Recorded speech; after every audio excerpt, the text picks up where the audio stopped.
தொடக்க நூல் அதிகாரம் 5.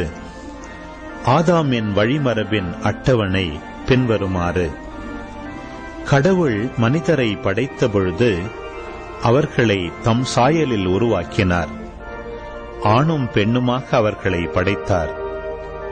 அவர்களை படைத்த நாளில் அவர்களுக்கு ஆசி வழங்கி மனிதர் என்று பெயரிட்டார். ஆதாமுக்கு 130 வயதான போது அவனுக்கு அவன் சாயலிலும் உருவிலும் மகன் ஒருவன் பிறந்தான். அவனுக்கு சேத்து என்று பெயரிட்டான். சேத்து பிறந்த பின் ஆதாம் 800 ஆண்டுகள் வாழ்ந்தான். ஆதாமுக்கு புதல்வரும் புதல்வியரும் பிறந்தனர். மொத்தம் 930 ஆண்டுகள் வாழ்ந்த பின் ஆதாம் இறந்தான். சேத்துக்கு 150 வயதான போது அவனுக்கு ஏனோசு பிறந்தான். ஏனோசு பிறந்த பின் சேத்து 807 ஆண்டுகள் வாழ்ந்தான். சேத்துக்கு புதல்வரும் புதல்வியரும் பிறந்தனர். மொத்தம் 912 ஆண்டுகள் வாழ்ந்த பின் சேத்து இறந்தான்.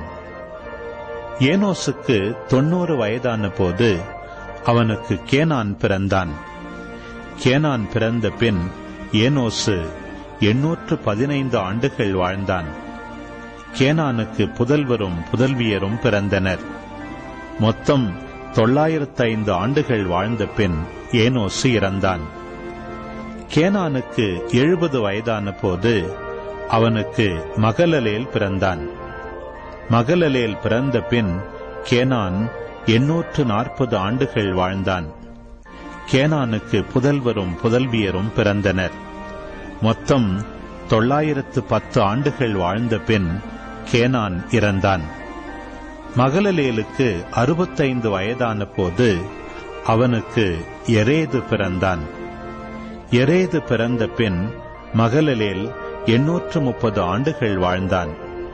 மகலலேலுக்கு புதல்வரும் புதல்வியரும் பிறந்தனர். மொத்தம் 895 ஆண்டுகள் வாழ்ந்த பின் மகலலேல் இறந்தான். எரேதுக்கு 162 வயதான போது அவனுக்கு ஏனோக்கு பிறந்தான். ஏனோக்கு பிறந்த பின் எரேது 800 ஆண்டுகள் வாழ்ந்தான். எரேதுக்கு புதல்வரும் புதல்வியரும் பிறந்தனர்.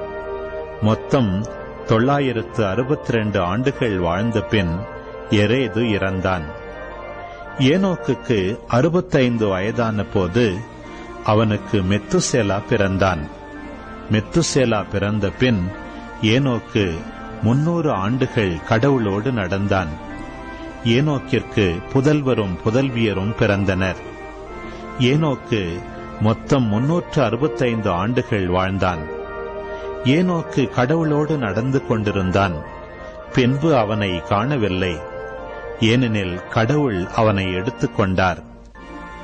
மெத்துசேலாவுக்கு 187 வயதான போது அவனுக்கு லாமேக்கு பிறந்தான்.